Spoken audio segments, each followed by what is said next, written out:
Hi అండి, welcome to my channel. పూరీలోకి మీకు ఏ side dish అంటే ఇష్టమో కమెంట్ చేయండి. ఈరోజైతే నేను పూరీలోకి చోలే మసాలా కర్రీని ప్రిపేర్ చేస్తున్నాను. చాలా టేస్టీగా ఉంటుంది కదా. దీన్ని ఎలా ప్రిపేర్ చేసుకోవాలో చూద్దాం రండి. అంతకంటే ముందు వీడియోని లైక్ చేయండి. ఖచ్చితంగా ఛానల్ని మీరు కొత్తగా చూస్తున్నట్లయితే సబ్స్క్రైబ్ చేసుకోండి. ముందుగా శనగలను తీసుకొని ఒక గిన్నెలోకి వేసుకొని వాటర్ని పోసుకొని రాత్రంతా నానబెట్టుకోవాలి.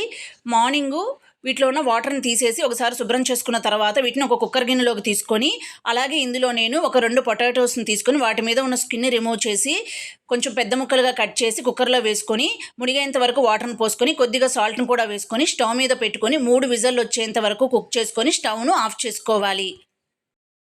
స్టవ్ మీద ప్యాన్ పెట్టుకొని ఆయిల్ వేసుకొని ఆయిల్ వేడెక్కిన తర్వాత లవంగాలు, దాల్చిన చెక్క, బిర్యానీ ఆకును వేసుకొని ఇవి ఫ్రై అయిన తర్వాత ఆనియన్స్ అలాగే పచ్చిమిర్చిని కూడా వేసుకొని ఆనియన్స్ నుంచి ఆయిల్ సపరేట్ అయ్యేంత వరకు కుక్ చేసుకోవాలి. ఆ తర్వాత ఇందులో అల్లం వెల్లుల్లి పేస్ట్ని కూడా వేసుకొని ఫ్రై చేసుకున్న తర్వాత టమాటా ముక్కలు వేసుకొని టమాటా ముక్కలు మెత్తగా అయ్యి పచ్చివాసన పోయేంత వరకు వీటిని కుక్ చేసుకోవాలి.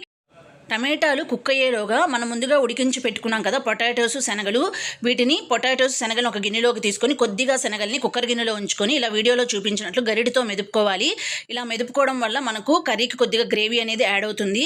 ఇప్పుడు టమాటాలు మెత్తగా అయిన తర్వాత ఇందులో కొద్దిగా ధనియాల పొడి, కొద్దిగా జీలకర్ర పొడి, కొద్దిగా గరం మసాలా, రుచికి సరిపడా కారము, అలాగే కొద్దిగా పసుపును కూడా వేసుకొని అన్నీ బాగా కలిసేలా కలుపుకొని ఒక 2 నిమిషాలు ఫ్రై చేసుకున్న తర్వాత ముందుగా కుక్ చేసి పెట్టుకున్న శనగలు అలాగే పొటాటో ముక్కలు అలాగే మ్యాష్ చేసి పెట్టుకున్న శనగలను కూడా వేసుకొని అన్నీ బాగా కలిసేలా కలుపుకొని గ్రేవీకి సరిపడా వాటర్ని కూడా వేసుకొని ఒకసారి ఉప్పు కారాన్ని చెక్ చేసుకొని మన రుచికి తగ్గట్లుగా అడ్జస్ట్ చేసుకున్న తర్వాత ఇందులో కొద్దిగా షుగర్ను కూడా యాడ్ చేసుకుంటే టేస్ట్ చాలా బాగుంటుంది. అలాగే కొద్దిగా కరివేపాకును కూడా వేసుకొని గ్రేవీ చిక్కబడేంత వరకు కుక్ చేసుకోవాలి. చిక్కబడిన తర్వాత చివరగా కొద్దిగా కొత్తిమీరను వేసుకుంటే చోలే మసాలా కర్రీ తయారైపోతుంది. Thanks for watching. వీడియోని లైక్ చేయండి, ఛానల్ని సబ్స్క్రైబ్ చేసుకోండి.